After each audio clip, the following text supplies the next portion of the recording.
भारत विश्व गुरु बनेगा। इस पे समय खर्च करना, देश में दंगे खर्च कर देना, देश में जातिवाद के नाम पे जहर घोलना, अपनी रोटियां सेकने के चक्कर में उन लोगों के ब्रेन वॉश करना, और संख्या जिसकी जितनी भागीदारी उसकी जितनी हिस्सेदारी, ये कहते हैं कि जिसकी जितनी भागीदारी उसकी इतनी हिस्सेदारी, उसकी उतनी हिस्सेदारी, उससे देश चलेगा। बात तो सही है। एक रहोगे तो सेफ रहोगे, प्रधानमंत्री ने कहा। बाबा ने एक बार नहीं 1 दर्जन बार कह दिया, बटोगे तो कटोगे, एक रहोगे तो नेक रहोगे। आपने एक वाली बात पकड़ ली और आप यात्रा निकाल रहे हैं। ऐसे ही वर्तमान के भारत के धर्म गुरुओं को अब करना पड़ेगा कि उनको हर हाल में सनातन को बड़ा हिंदू राष्ट्र, अगर ये लक्ष्य रख लेते हैं कि हमें हिंदू राष्ट्र चाहिए, मतलब चाहिए, ये क्योंकि एक खास विशेष वर्ग को मैं नाम लेता हूं, मुसलमानों को, उन्हें लगा कि भारत के मुसलमान, हालांकि मेरा मानना है कि भारत का मुसलमान भारतीय पहले है। तो दोस्तों फाइनली वीडियो की क्लिप देखकर आप समझ गए होंगे कि आज की वीडियो किस टॉपिक पर होने वाली है। लेकिन उससे पहले मैं आपको यह बता दूं कि आज की इस वीडियो में धीरेन्द्र कृष्णा शास्त्री का ये कहना है कि एक रहोगे तो सेफ रहोगे। और इतना ही नहीं दोस्तों, बल्कि इनका यह भी कहना है कि भारत में जिसकी संख्या भारी उसका इतना हिस्सेदारी। तो इसी से रिलेटेड आज की इस वीडियो में आपको मजा आने वाला है। तो इस वीडियो को शुरू से लेकर एंड तक जरूर देखो और अपना कमेंट में जरूर बताएं। ये देश यात्राओं का देश है। यहाँ राम की भी वनवास यात्रा हुई, महात्मा गांधी की दांडी यात्रा हुई, आज जगत गुरु शंकराचार्य की चारों मठों की स्थापना यात्रा हुई। इस देश में यात्राएं हमेशा सफल हुई हैं। वर्तमान में हमारे हिंदू सनातनी परिवार जातियों में बहुत ज्यादा बटे हुए हैं, छुआछूत भी है, भेदभाव भी है, गांव गांव में ये सबसे बड़ा मसला है। हमने इसलिए विचार किया कि राम ने जब सबरी के घर बेर खाए तो क्यों ना हम सबको एक करें। आपने कहा एक करना है, आपने कहा सनातनियों को एक करना है। आप जब बोलते हैं तो लोग उसका राजनीतिकरण या उसका एक राजनीतिक लाइन निकाल लेते हैं। पहले बाबा ने कहा, यानी योगी जी ने कहा, मैं उनको बाबा कहता हूं, बाबा ने कहा, फिर उसके बाद प्रधानमंत्री ने कहा एक रहोगे तो सेफ रहोगे, प्रधानमंत्री ने कहा।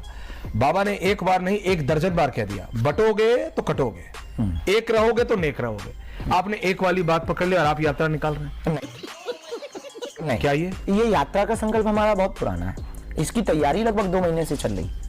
इसका संकल्प हमने, इसकी घोषणा अपने जन्म दिवस पर 4 जुलाई को कर दिया था। 4 जुलाई को इस यात्रा की घोषणा की थी कि जात पात भेदभाव को मिटाने के लिए। कहने के लिए कह रहे हैं कि कंट्रोवर्सी ना हो, इसलिए कह रहे हैं। और ये फंस गया सी है। ऑलरेडी इसके वीडियो हैं, विजुअल हैं। और अपने जन्मदिन की बात कर ली, कोई कुछ बोलेगा भी नहीं, बाबा का जन्मदिन है, आपने उसका बहाना लेके कर दिया। बिल्कुल। अरे बाप रे, ये तो धोती खोल रहा है। आप इस देश में जातियों का जहर भरना चाहते हैं, आप इस देश में जाति के नाम पर अपनी लुटिया को बढ़ाना चाहते हैं, अपनी रोटियों को सेंकना चाहते हैं, तो आप मत आइए। हमारा उद्देश्य कोई पॉलिटिकली नहीं है, हमारा उद्देश्य कोई राजनीतिक नहीं है। हमारा उद्देश्य और फंडा एकदम फिक्स है, हमें सनातनी हिंदुओं को एक करना है, क्योंकि जहां जहां भी सनातनी हिंदुओं को कमजोर किया जा रहा है हम वहां पहुंचेंगे।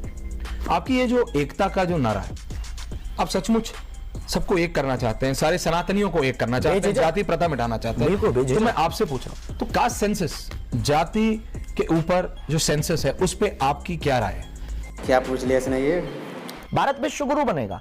इस पे समय खर्च करना, देश में दंगे खर्च कर देना, देश में जातिवाद के नाम पे जहर घोलना, अपनी रोटियां सेकने के चक्कर में उन लोगों के ब्रेन वॉश करना, और संख्या जिसकी जितनी भागीदारी उसकी जितनी हिस्सेदारी।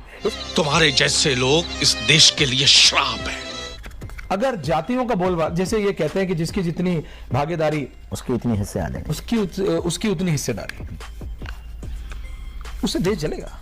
ये बड़ी अच्छी बात कही आप। देश को अगर जलाना है तो आप जातियों में बांटो, देश को अगर बचाना है तो हम सनातनी हैं, हम हिंदू हैं, एक हैं। इस बात पर आपको हर हाल में आना ही पड़ेगा। इसीलिए आज से हमने ठीक 3 महीने पहले, जुलाई में हमारी 1 साल पहले घोषणा थी कि हम पद यात्रा करें। 4 जुलाई को हमने प्रण लिया था कि अब हम पद यात्रा करके लोगों को जोड़ने का काम करें, और इसीलिए आप ये यात्रा निकाल, इसीलिए हम कर रहे हैं। सचमुच आपको लगता है ना कि जातियों से फायदा नहीं होता, भारत बढ़ता है बेझिझक? तो ये राजनेताओं को समझ क्यों नहीं आता? अब इनकी पर्चियां क्यों नहीं खोल देते? धंधा बंद करवाएगा क्या? एक बल पे एक सबकी सोच रखी, एक विचारधारा रखी, सब आगे बढ़ गए। इस देश में जब गुलामी थी तो अंग्रेजों को भगाना किसी एक जाति ने नहीं भगाया ना, सबने भगाया, सबने भगाया। हिंदू मुसलमान सिख ईसाई सब लड़े, सबके पूर्वज मरे। ऐसे ही वर्तमान के भारत के धर्म गुरुओं को अब करना पड़ेगा कि उनको हर हाल में सनातन को बड़ा हिंदू राष्ट्र, अगर ये लक्ष्य रख लेते हैं कि हमें हिंदू राष्ट्र चाहिए, मतलब चाहिए। ये क्योंकि एक खास विशेष वर्ग को मैं नाम लेता हूं, मुसलमानों को, उन्हें लगा कि भारत के मुसलमान, हालांकि मेरा मानना है कि भारत का मुसलमान भारतीय पहले है। शाबाश। हमें लगता है कि इस देश में कुछ लोगों के अंदर राष्ट्रवाद की बहुत कमी है।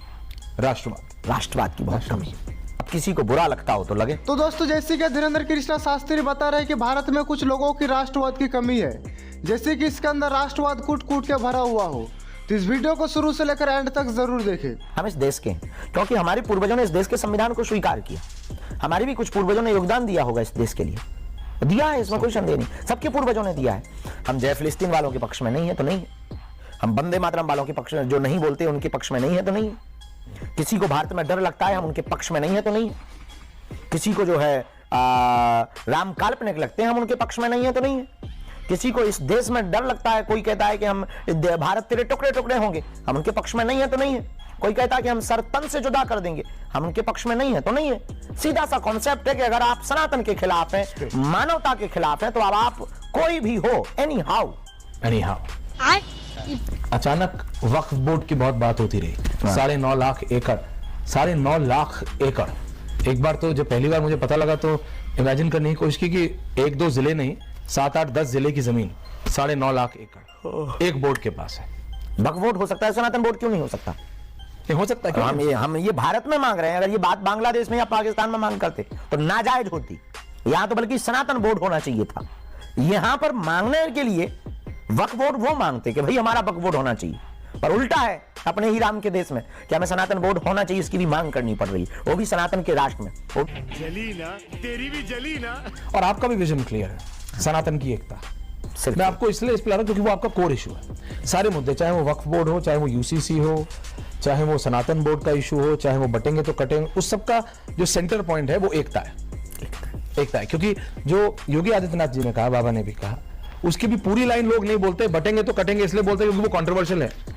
उसको वो जय फिलिस्तीन वालों ने ऐसा बता दिया कि वो एंटी मुस्लिम है। हालांकि बाबा ने कहा मेरी पूरी लाइन सुनो, बटोगे तो कटोगे, एक रहोगे तो नेक रहोगे। प्रधानमंत्री नरेंद्र मोदी ने कहा एक रहोगे तो सेफ रहोगे। तो एकता की इतनी आवश्यकता है बाबा, आपको सच में लगता है आज? Good question, you are a good question. Bharat में इजराइल का रहने वाला नागरिक भी जब उसके युद्ध उसका छिड़ जाता है तो वो सब छोड़ छाड़ के भागता है कि क्षमा करो, हमें अपने देश की सेवा करनी। और 18 साल का बालक एयरपोर्ट पर, दिल्ली के एयरपोर्ट पर खड़ा मिलता है। हमने किसी से पूछवाया कि आप इनको इंग्लिश में पूछो कि आप जा क्यों रहे हो, तो उसने कहा कि अब बाकी तो सब ठीक है, ये धंधा बिजनेस कंपनी का ये सब चलता रहेगा और मुझे अपनी देश की सेवा करनी है, मेरे देश पर संकट आ गया। आपके साथ पर्सनल एक्सपीरियंस था? ये हमारा एक्सपीरियंस। 18 साल का एक बालक दिल्ली के एयरपोर्ट पर, हमें तो अंग्रेजी आती नहीं तो हमने ट्रांसलेटर से पूछवाया। अनपढ़ है क्या, पागल है, कैसी बातें कर रहा भाई? बातों से काम नहीं चलेगा। अब सनातनी हिंदुओं को बाहर निकलना पड़ेगा क्योंकि करो या मरो की बारी है, भारत पर संकट भारी है। अब एक और सवाल में ज्यादा नहीं, आपको लगता है सनातन बोर्ड के लिए सारे हिंदू धर्मगुरु या सनातनी धर्मगुरुओं को एक साथ आना पड़ेगा? नहीं। तो दोस्तों, जैसे कि आप जानते हैं कि भारत में जितने भी पत्रकार है, सारे के सारे पत्रकार बिकाऊ है। लेकिन इस पत्रकार को देखने से ऐसा लग रहा है कि बिकाऊ नहीं है, क्योंकि इसने धीरेन्द्र शास्त्री से सवाल भी किया और जवाब भी दिया। तो इस धीरेन्द्र शास्त्री के लिए आप लोग क्या कहेंगे, हमें कमेंट करके जरूर बताना। और जल्दी मिलते हैं नेक्स्ट वीडियो में, तब तक के लिए अपना ख्याल रखें, बाय बाय।